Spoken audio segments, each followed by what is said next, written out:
उदयपुरा विधानसभा का कार्यकर्ता महासम्मेलन रविवार को मध्य प्रदेश संगठन प्रभारी जयप्रकाश अग्रवाल, पूर्व केंद्रीय मंत्री सुरेश पचौरी, उदयपुरा क्षेत्र के विधायक देवेंद्र सिंह पटेल, जिला कांग्रेस कमेटी के अध्यक्ष पूर्व विधायक देवेंद्र सिंह पटेल, रायसेन जिले के प्रभारी कैलाश परमार, पूर्व विधायक गढ़ सहित वरिष्ठ कांग्रेसी रामेश्वर नखीरा, हेमंत नरवरिया, स्थानीय वरिष्ठ जनों की मौजूदगी में कृष्णा गार्डन किनकी रोड पर दोपहर 10 बजे से कार्यकर्ताओं का महासम्मेलन आयोजित किया गया, जिसमें स्थानीय वरिष्ठ नेतागण अपने विचार रखे, जिसमें सेक्टर मंडलम नगर कांग्रेसी व कांग्रेसी NSUI ब्लॉक कांग्रेस, महिला कांग्रेस सेवा दल एवं अन्य संगठनों के पदाधिकारी पहुंचे। जो सुबह 10 बजे से कार्यक्रम शुरू हुआ, जो देर शाम तक चलता रहा। कृष्णा गार्डन में कार्यकर्ताओं के लिए सहभोज कार्यक्रम भी रखा था, जिसमें सभी निष्ठावान कांग्रेसी स्थान कृष्णा गार्डन, किनगी रोड, बरेली आयोजक ब्लॉक कांग्रेस कमेटी एवं समस्त कांग्रेस कार्यकर्ता मौजूद रहे। आपका आभारी रहूंगा। मैं एक निवेदन आपसे करना चाहता हूं, क्योंकि आज कांग्रेस में कमलनाथ जी की सरकार बनी। 2 मिनट की बात और करूंगा भाई साहब। 15 महीना का शासन मिला मुझे। मैं तो सीखा था कि ऐसी विधायकी होती है। पहले तो पटेल ही जानता था पटेल क्या होती है, लेकिन विधायकी सीखा। जब विधायक बना तो 14 महीने में सीखा, मंत्रिमंडल बना, लोकसभा का चुनाव हुआ और मैंने इस विधानसभा में ऐतिहासिक काम किए। आज कई रोड बनवाए, 10 पावर हाउस बनवाए, 132 का बाड़ी में सब स्टेशन बनवाया और इसके बाद में 4 करोड़ के कॉलेज भवन बनवाए। यहाँ जितना हो सकता है उनकी अगर मैं गिनती करूं तो बहुत कम होगा, लेकिन मेरे 15 महीने में 20 गौशालाएं बनवाई। यहाँ इस विधानसभा में 20 गौशाला, जो कि हमारे मध्य प्रदेश का फंड है, गौओं के लिए 50 रुपए था भाई साहब। और वो मध्य प्रदेश का फंड जब हमारी सरकार गिरी, एक गाय के लिए हमारे श्री कमलनाथ जी ने 50 रुपए किया था। और आज कितना है? 1 रुपया 80 पैसा। वो 50 रुपया का फंड घटा के 1 रुपया 80 पैसा किया। लिखा है इसमें कितने किसानों के 72 लाख 27 लाख किसानों के कर्जा माफ किए। अरे बड़े भैया, आप तुम ही कर देते अगर हमारे पूरे नहीं भरे। बिजली के बिल की बात करें, 72 किसानों के कर्ज की बात करें, हमारे वृद्धा पेंशन की बात करें, ज्यादा बात ना करते हुए वृद्धा पेंशन 1000 की अगर हम बात करें तो हमारे बेटियों के लिए 51,000 की राशि की। हम इस देश को स्वर्ण देश बनाना चाहते थे। माननीय कमलनाथ जी इस देश को स्वर्णिम देश बनाना चाहते थे, इस प्रदेश को बनाना चाहते, क्योंकि उन्हें देश की राजनीति की थी। वो जानते थे कि प्रदेश का कैसा विकास होगा। मेरे साथियों, ज्यादा ना बोलते हुए मैं इतना निवेदन करूंगा, आपके आशीर्वाद से आप मेरे जितने वरिष्ठ हैं, सबसे मैं इनसे क्षमा चाहता हूं, क्योंकि भैया सबसे बड़ी मंच की लड़ाई रहती और वक्ताओं की बोलने की लड़ाई।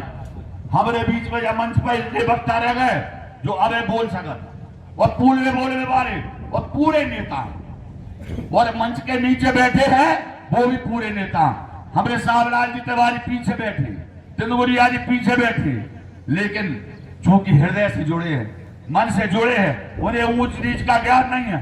कहीं जनता मिला रही। दूसरा, जिस तरह का बर्ताव इन्होंने राहुल गांधी के साथ किया, आज राहुल गांधी एक आइकॉन है। आप मुकाबला करते राहुल गांधी से तो 3500 किलोमीटर की यात्रा का या आप 4000 किलोमीटर की करते। अब जो मुद्दे वो ले रहे हैं वो मुद्दे 100% देश से जुड़े हुए हैं और जनता से जुड़े हुए हैं। हम चाहते हैं इस देश को कांग्रेस ने आज़ादी दिलाई है और इसकी आज़ादी को बरकरार रखने के लिए कांग्रेस को जो कुछ भी करना पड़ेगा वो कांग्रेस करेगी।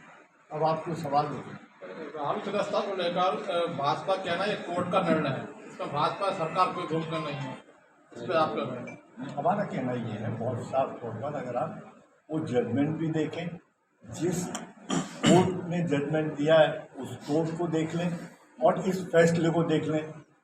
आज तक कभी मानहानि के मुकदमे में पहली चीज़ तो मानहानि है ही नहीं, क्योंकि उन्होंने वो शब्द नहीं किए जिसके ऊपर उन्होंने वो फैसला दिया। मुझे लगता है कि ये फैसला साफ हो जाएगा। रास्ता भारी पड़ेगा, कांग्रेस कोर्ट में जाएगी। आपने जो पूछा कि सदस्यता रद्द करने का कोर्ट का निर्णय, कोर्ट का निर्णय सदस्यता रद्द करने का नहीं। कोर्ट का ये जो निर्णय है वो स्पीकर का है और स्पीकर ने, भैया 2 मिनट रुक जाना प्लीज। स्पीकर ने पीपल रिप्रेजेंटेशन एक्ट 1951 की सेक्शन 8 के तहत ये निर्णय लिया है और मैं आपसे कहना चाहता हूँ कि उसके बाद अभी आपने 3 दिन पहला देखा, जो अग्रवाल जी कह रहे हैं बिल्कुल सही है कि मानहानि के प्रकरण में ये देश का पहला फैसला है।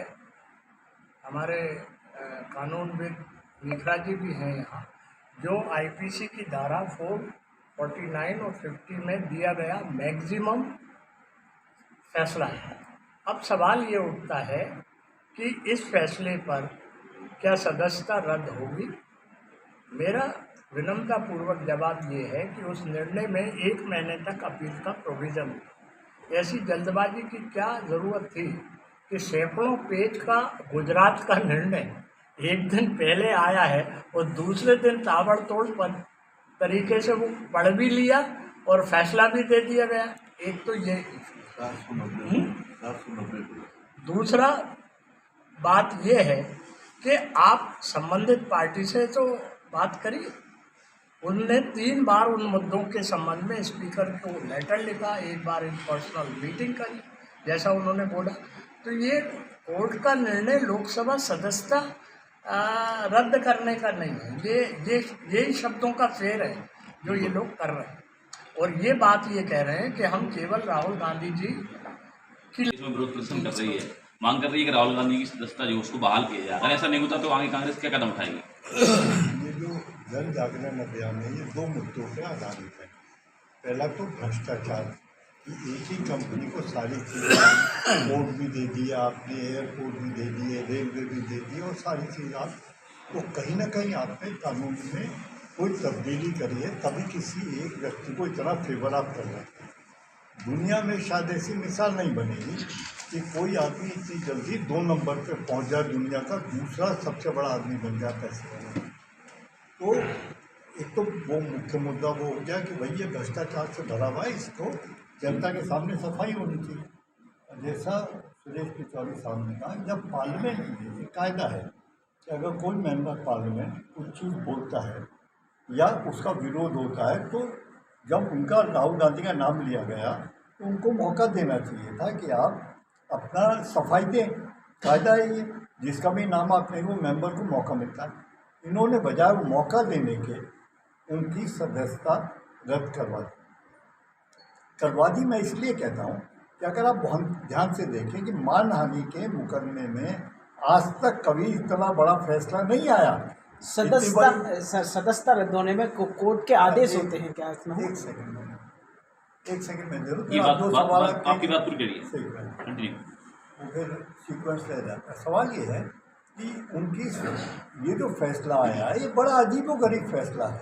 ना उन्होंने वो बात कही जिसके ऊपर वो फैसला आया है, ना उन्होंने सबको छोड़ कहा। तो और फिर मानहानि के मुकदमे में इतना बड़ा फैसला आज तक आया नहीं, कभी पूरे हिंदुस्तान का इतिहास है। तो ये जो जन जागरण अभियान हमने रखा है वो 2 मुद्दों पर आधारित है। पहला भ्रष्टाचार, कि भारतीय जनता पार्टी की सरकार में जिस तरह से भ्रष्टाचार हो रहा है, जिस तरह से संस्थान बेचे जा रहे हैं और कुछ चंद उद्योगपतियों को मदद की जा रही है, उसके खिलाफ है कांग्रेस बहुत सख्त। और उसको मुख्य रूप से ये हमारा सौभाग्य है कि जयप्रकाश अग्रवाल साहब हमारे बरेली में विजय सत्याग्रह कार्यक्रम का शुभारंभ करने के लिए आए हुए हैं और मध्य प्रदेश का ये विधानसभा स्तर का पहला कार्यक्रम है जब एआईसीसी के संगठन प्रभारी वेणुगोपाल जी ने ये निर्देशित किया है कि ब्लॉक स्तर, विधानसभा स्तर और जिला स्तर और बाद में प्रदेश स्तर और अखिल भारतीय स्तर पर कार्यक्रम होंगे। सवाल ये उठता है कि ये जय भारत सत्याग्रह क्यों किया जा रहा है और आज देश में क्या परिस्थिति है। पूरा देश महंगाई, बेरोजगारी की वजह से कई परेशानियां झेल रहा है। बिगड़ी हुई कानून व्यवस्था, बिगड़ी हुई अर्थव्यवस्था से पूरा देश उद्वेलित है और देश की जो बहुमूल्य संपत्तियां हैं वो प्रधानमंत्री जी के चंद चहेतों को कौड़ियों के दाम दी जा रही है। हमारे नेता राहुल गांधी जी ने समय समय पर ये मुद्दे उठाए, संसद में भी और संसद से बाहर भी, और जब उन पर कोई कारगर कदम नहीं उठाया गया तो उन्होंने भारत जोड़ो यात्रा की, जो बहुत सफल रही, कन्याकुमारी से लेके कश्मीर तक। मैं उसके विस्तार में नहीं जाना चाहता, लेकिन मैं ये बताना चाहूँगा कि 7 फरवरी 2023 को राहुल गांधी जी ने 5-6 प्रमुख बातें कही संसद में। जो कोर्ट के संबंध में हाई कोर्ट में स्टे लिया गया था, अप्रैल 2019 के एक कोलार कर्नाटका में दिए गए भाषण का, उसके वो रीओपन हुआ। मैं उसका विस्तार से नहीं जाऊंगा, वो जेपी अग्रवाल साहब बताएंगे, लेकिन मैं ये कहना चाहता हूँ कि सरकार का पूरा गौतम अडानी को लाभान्वित करने के लिए उपयोग हुआ। सीबीआई, ईडी, आईटी का दुरुपयोग गौतम अडानी को लाभान्वित करने के लिए हुआ, और उसकी परिणति तो हद जब हो गई जब सूरत कोर्ट का फैसला आया। उसके ताबड़तोड़ तरीके से दूसरे दिन उनकी लोकसभा की सदस्यता रद्द कर दी गई और अंत में उनको अपने सरकारी बंगले से बेदखल करने का भी नोटिस दे दिया। मैं ये कहना चाहता हूँ आपके जरिए कि जो गांधी नेहरू परिवार एक बलिदानी परिवार रहा, जो गांधी नेहरू परिवार की एक विरासत रही है, श्रीमती इंदिरा गांधी और राजीव गांधी जी ने देश के लिए शहादत दे दी। जिस इंदिरा गांधी ने स्वराज भवन और आनंद भवन जो करोड़ों रुपए का था वो देश को समर्पित कर दिया गया, उसके परिवार के वारिस को एक मकान से बेदखल करा जाए, ये कहाँ तक उचित है। बी, एक ऐसा परिवार जिसने हमेशा देश की एकता अखंडता के लिए पंडित जवाहरलाल नेहरू से लेकर राजीव गांधी तक देश के काम में अपने प्राणों को लगा दिया, उस परिवार के साथ इस प्रकार का व्यवहार करना और फिर ये कहना कि यही परिवार ये लाभ ले रहा है, ये संपूर्णतः अनुचित है। जो प्रश्न आएंगे वो मैं उसके बारे में विस्तार से बताऊंगा।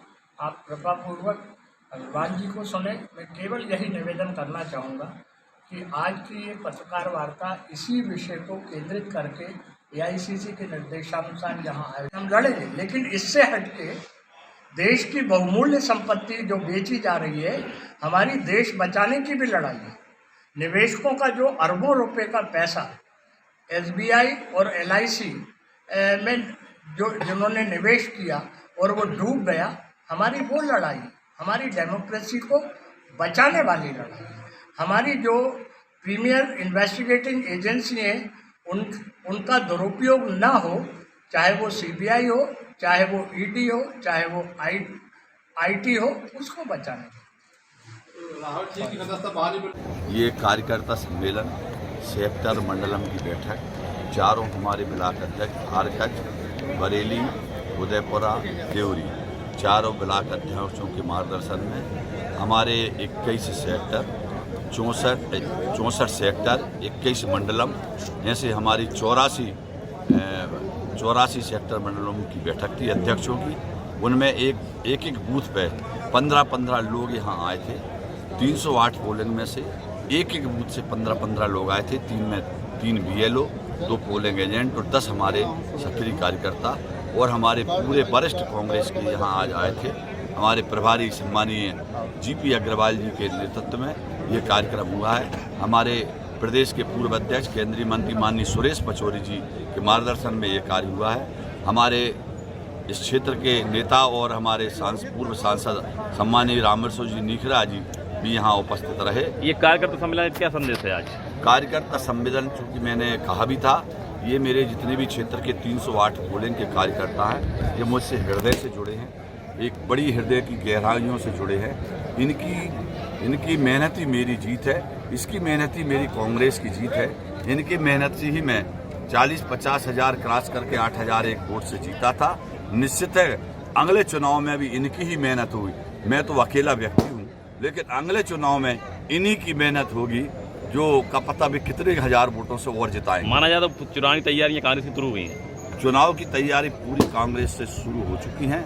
निश्चित है हम भी सेक्टर, मंडलम और कार्यकर्ता बूथ की हम जा के पोलिंग में खुद भाग ले रहे हैं। हम गांव-गांव जा रहे हैं, पूरी चुनाव की तैयारी में है। प्रदेश के लिए क्या ना सरकार आगे हमारी सरकार हमारी मध्य प्रदेश में भारी बहुमत से, क्योंकि कमलनाथ जी जो प्रदेश के मुख्यमंत्री बने थे, जो बहुत पहले 15 महीने का जो अल्पकाल रहा, लेकिन इस प्रदेश की जनता की भाव रही कि 5 साल कैसे कमलनाथ जी हमारे प्रधानमंत्री बने, मुख्यमंत्री बने।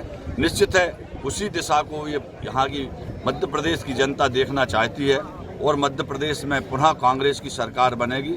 कमलनाथ जी के नेतृत्व में मध्य प्रदेश का अति जो सोचा भी नहीं होगा उतना विकास होगा। ठीक है।